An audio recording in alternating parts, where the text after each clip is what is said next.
Welcome back to another episode of the Let's Grow podcast featuring Matthew Soto and Ian Jones.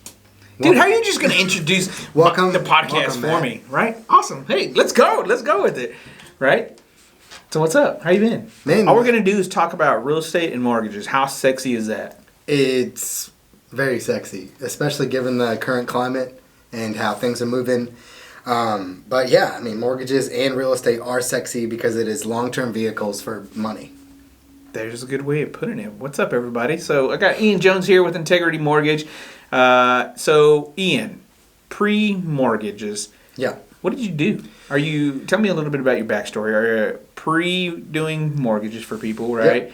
Yep. Did you grow up here in Wylie? Because I know now you're here in Wylie. Tell me a little bit about that. Well, before all this, I was born in Oregon, and then from Oregon we moved to North Carolina, and then from North Carolina we moved to Plano, Texas, and that's where I did my high school career. And, growing up I had a few jobs, the ones that really, I guess in the grand scheme of things, don't matter, I did a brief stint at Chuck E. Cheese.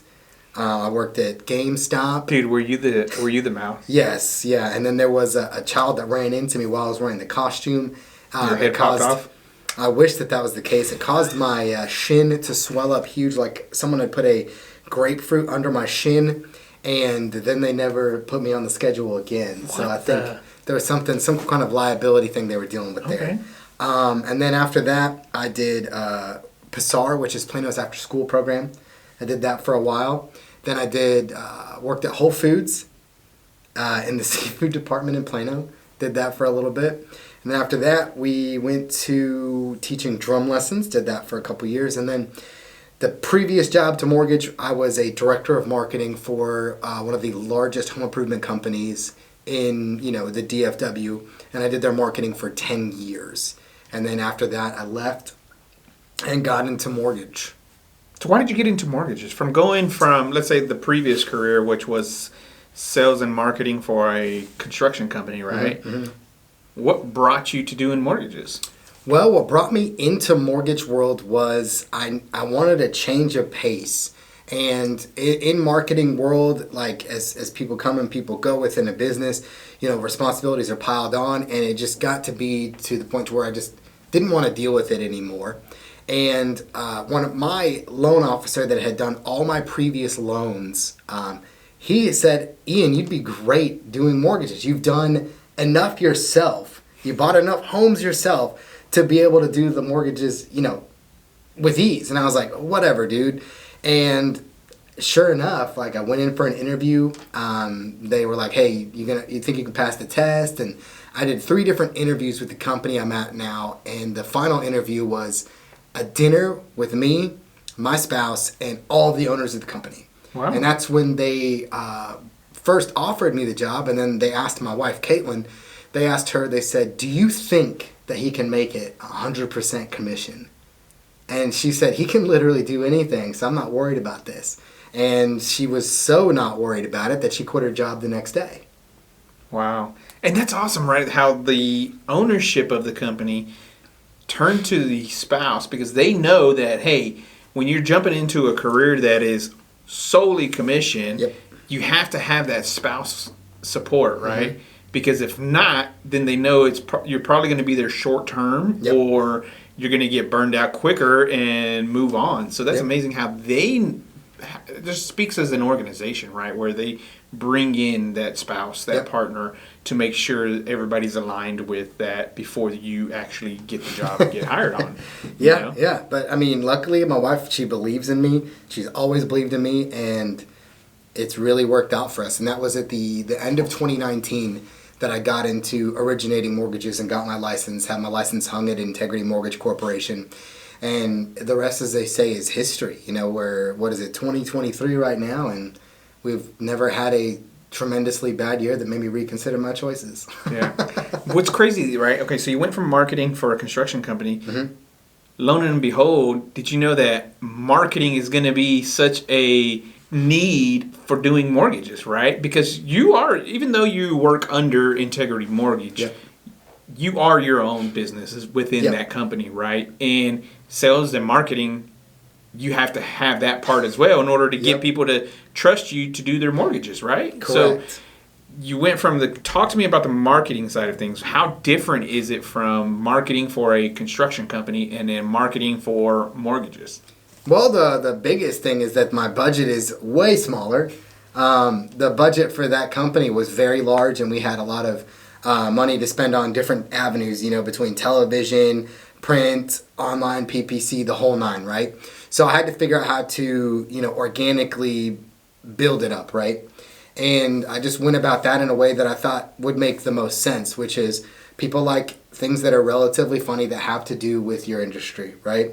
People also enjoy getting to learn things that they didn't know, because in the process of getting a mortgage, most people only do maybe 2 or 3 in their lifetime, right? Possibly.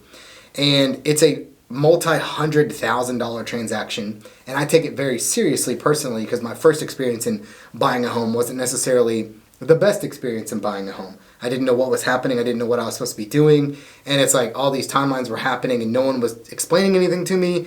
And I just kind of ended up, okay, I bought a house. And I'm like, okay, now I'm in it for, $150,000 I have a loan for, and I don't really understand how I arrived here, but I'm here. So when it came to that, I was like, you know what? If I can put myself out there as the person that will always be available to help somebody should they have a question on this multi-$100,000 transaction, I can do well in this world. All I have to do is be better than what happened to me on my first ever transaction, that people will continue to refer me out and use me and tell their friends about it and all the other kind of good stuff. So the marketing in that world really, one is directly to, people that maybe want to buy a house. The other is marketing to realtors that I want to work with and people that I want to have on my team, so to speak, to be able to build my business and help them build theirs through that. What you should do is, I see a lot of agents out there put purchase this home and you get free tacos. You should say purchase this home and use me for the mortgage and you get free drum lessons. There you go, free drum lessons or something, right?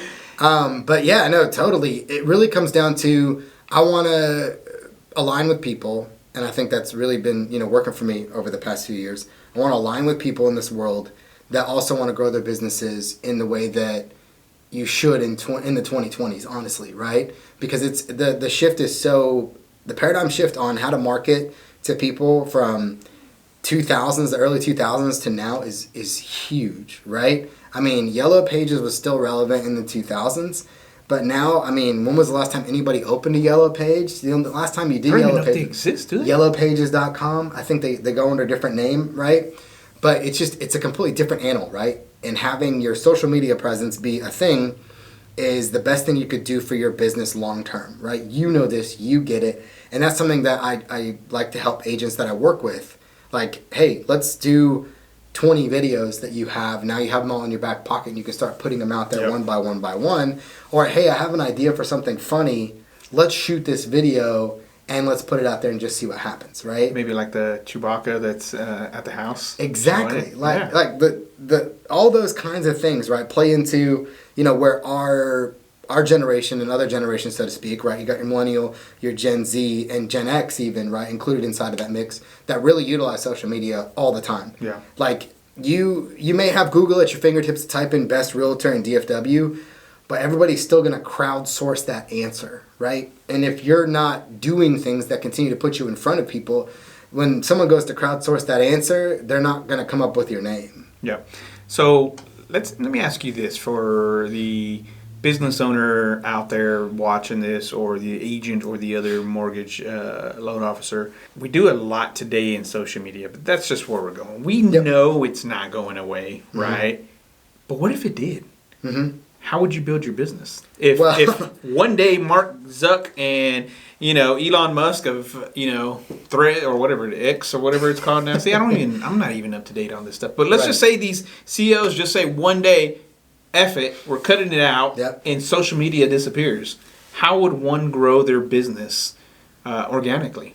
It's really simple, honestly, and all it takes is time, okay? And when I say that, what I mean is if you're not plugged into a networking group, networking groups are the lifeblood. If all these things disappeared tomorrow, your networking group will be your lifeblood in its entirety, right? So things like obviously Let's Grow groups that we are a part of and we lead, those are huge for a continuance of where we're going to go, right? Because now you have a weekly meetup with the same people every week without fail. And when somebody says, hey, I'm thinking about buying a house, their friends say something, they're like, oh, great, well, you can use Ian for your mortgage and you should call Matt to get you out there looking for a house.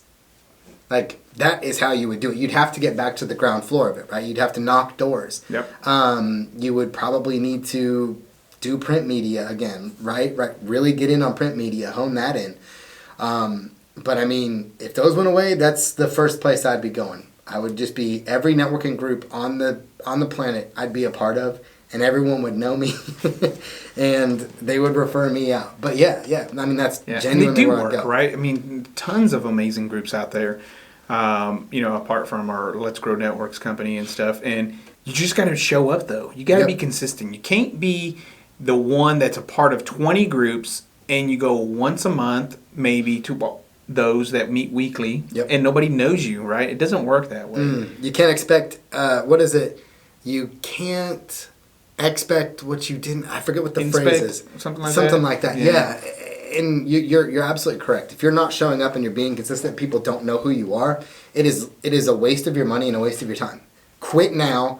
Go work somewhere else that doesn't require you to be the one to interface with people to get your business. Yeah. You can go work a desk job somewhere that's going to be less stress for you because you're not worried about where your paycheck's coming from. Yeah, definitely. So when you got to be in front of consumers, right, obviously, what do you do as a business owner, as a mortgage lender, right, to have that relationship with the consumer itself, right, the client? Because a lot of times, mortgage loan officers are on the back end, right? They're sitting behind a desk. They're punching the numbers. They're having the phone calls. But how can you build a relationship either by that, or what are you doing differently that makes Ian Jones stand out to have that relationship with the client again, so then that when they're ready to refinance or they're ready to move again, their other agent, right, doesn't happen with me, but the statistic shows that most people they would use the same agent, but they don't, right, because agents don't follow up and whatnot, but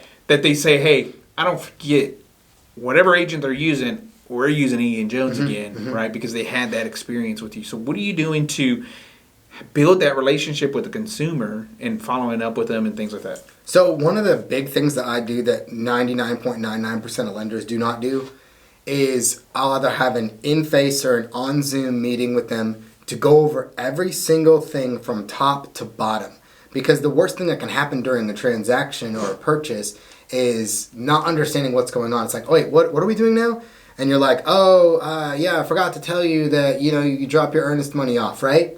I forgot to tell you that you need insurance, right? There's like a number of things that happen throughout the transaction that, one, are costing you money while it's costing you money, right? All you're feeling like is your money's just going out the door the entire time during it. So one thing I do is I give them all the time they need to ask any and every question. So I will take them through their loan, what it looks like from top to bottom, and then I'll say, do you have any questions? And they're like, yes. And they'll come with me with their litany of questions, right? And so if you've positioned yourself as the authority to these things, no matter how many times you hit them up or don't hit them up or follow up or whatever, they're going to remember to call you. Prime example, we had just let out of our meeting here. One of my previous borrowers called me because we had kind of built a rapport, and I hate to use that term because it sounds so salesy, but we had kind of just, built a relationship, right? Yeah. And she knew that my father had passed on, that we had to deal with his estate and all the other things. And, her mom is not in the best of health right now and things are going on, but she called me to ask me about these kinds of things. It has nothing to do with mortgage, right? Yeah. And she's like, hey, I wish this had to do something with mortgage, but I just knew you had this experience, so I'm calling you, right? So connecting with people on different levels with whatever it is that you can is also super, super important. And then, of course, I always friend request them on Facebook afterward. I've never had a transaction that went so sideways that I felt weird clicking the add friend button, right? So that's another thing that I do is I'm always in front of them on the social media too at the same time without having to be super intentional about how I do things, right? About the consistent following up, the emailing them, the texting them. because I'm on social media. They see me, they see my posts, they see my videos, they see all that stuff. They're interacting, they're seeing it, all that kind of good stuff. Yeah. So that's how they kind of remember you, or they kind of see, they believe they're a part of your lives because they see you so much on social, right? Yep. That's what people don't understand when in businesses, business owners, right? Yep. Or agents, whatever you want to do. They use these platforms for business and post, and I do it time to time, but I don't saturate my platforms with just sods, just posteds, open houses, come buy a house. Who do you know? Yeah. Because when that happens, the whole social side of things, people... It's gone. It's gone. Yeah. You're irrelevant on social, even though you think it may be working, but it's not.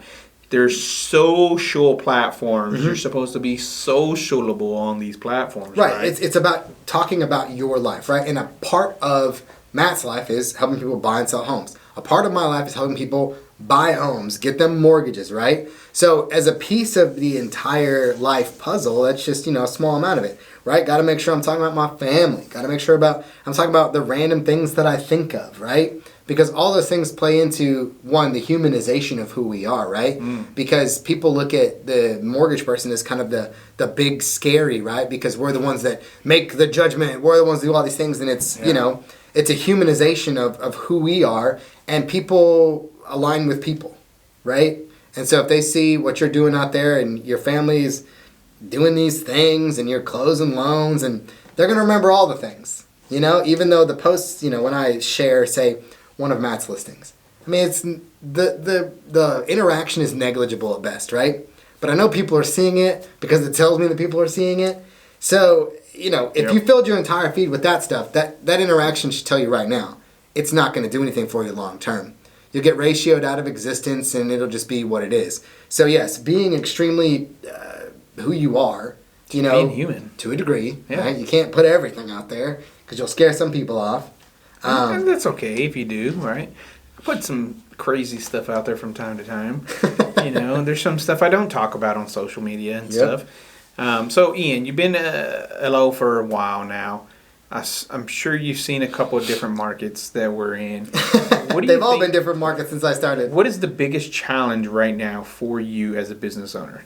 The biggest challenge right now as a business owner is getting the general population over the hump of where rates are and how it benefits them in this certain market. Yeah. 2 years ago, it was, what was the hump was just not doing refinances, right? Me personally, building my business off of purchase and purchase only. Because if I had built everything off of solely refinance, well, guess what?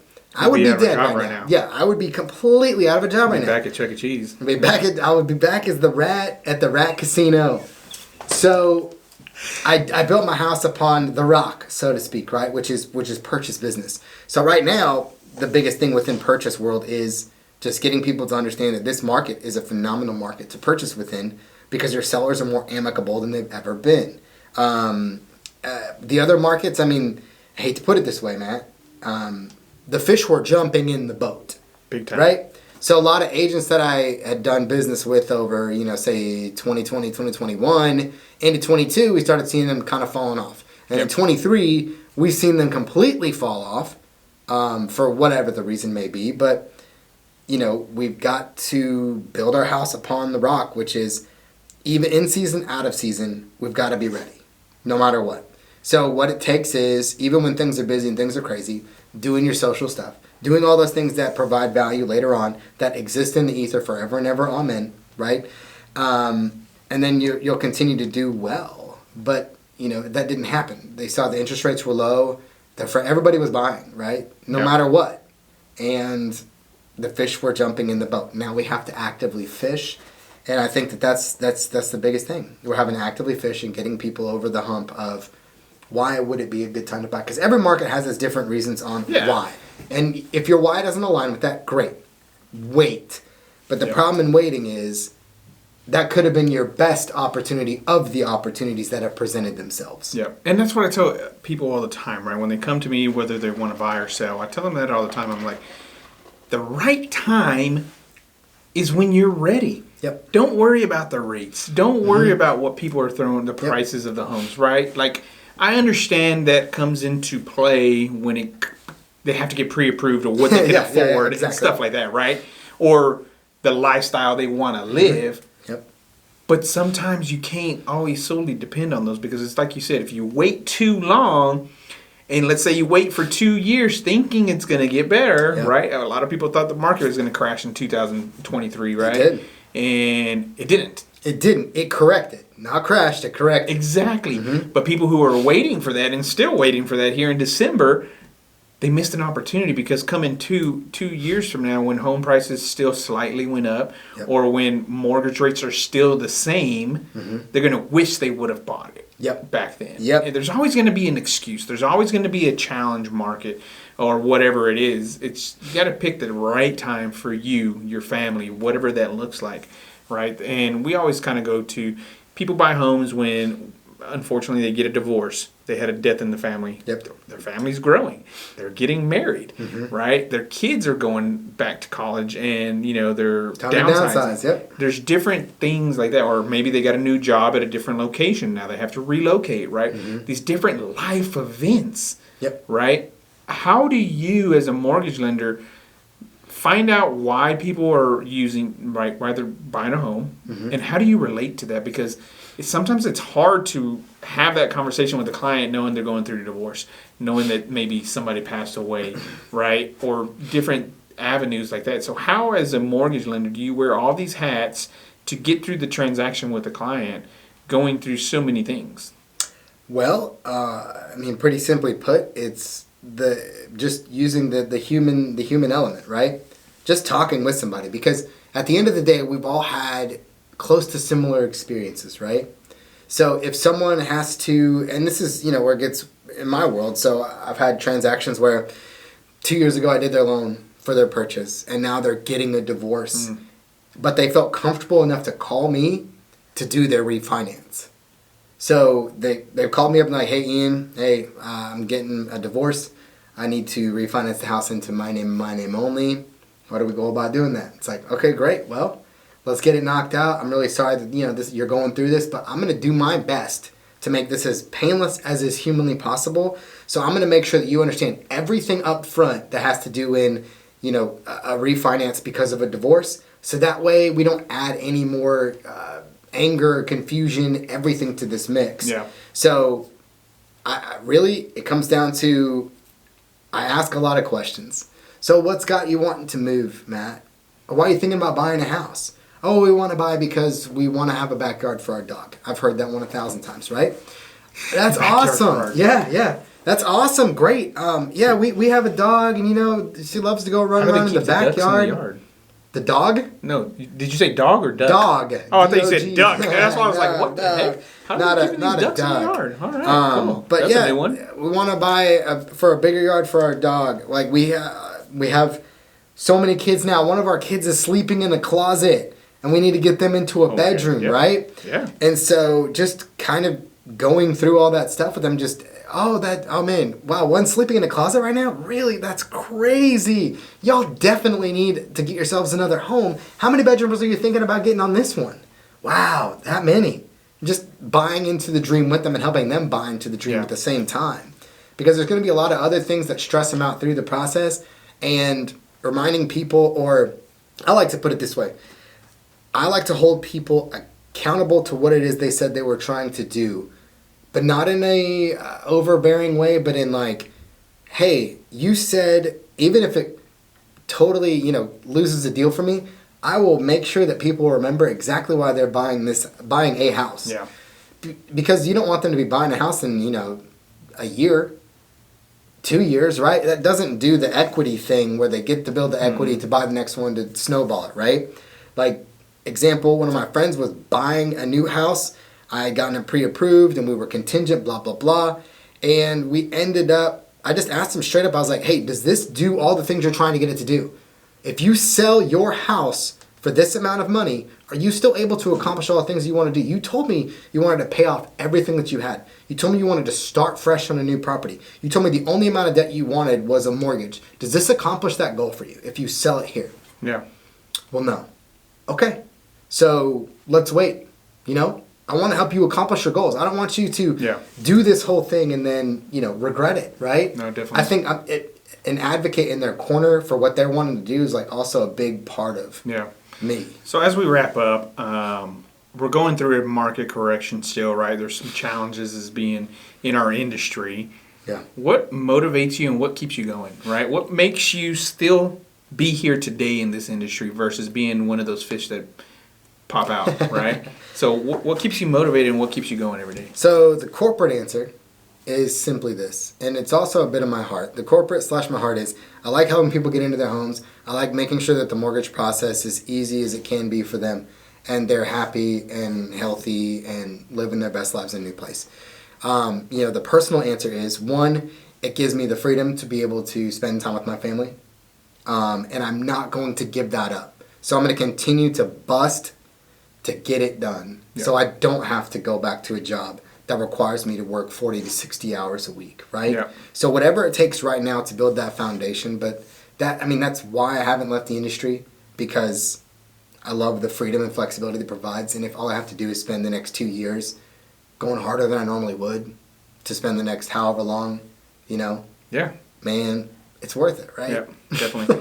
It is, man. And that's what people don't understand, right? Being an entrepreneur, being a business owner, right? It gives us that freedom of and flexibility, but a lot of people, I think, take advantage of that word or that time, and they don't build their business, and then that's why they have to get out, right? Yep, they let it peter they out take it to out of nothing. context. Yeah. And you still work more than a 40-hour, 9 to 5, 60-hour job, whatever that looks like. But it's the flexibility around it to where you don't have to miss, your kids' school event. You don't have to miss their sports event. You don't have to miss just being at home and they want to play with you, right? Or go out, whatever it is that you do with them, right? It gives you that flexibility to say, cool, I got that hour to be there. I got those 30 minutes to give you, right? So, Ian, how can people get a hold of you if they're looking to purchase a home and need some, or just have general questions about getting pre-approved, or what does the mortgage process look like? How can people get a hold of you? Yeah, you can call or text literally anytime. That number is 469-231-3901. And of course, you can look me up on any of the social medias, from Facebook to I don't do X, actually, not that what it's Twitter. called? Yeah, I don't do Twitter. I'm not on there either. X, formerly known as Twitter, but I definitely am on TikTok, Instagram, and of course YouTube. So you can look me up on all those platforms and message me, whatever. There's a lot of content there that's going to help maybe answer some of the questions that you may be having, because you might be embarrassed per se to ask said question, but luckily, I'll post them out there so people can have it. But if you want to get a hold of me, that's the best way, is just to call or text me. Awesome. Well, thank you so much for being on the show today. My pleasure, man. Thank you. We appreciate it. We'll do this again for part 2. But thank you for being here today, everybody. And if you need a mortgage, give him a call. He can answer any question you have. It's all confidential. And let's just continue to grow, bro. All right, let's grow.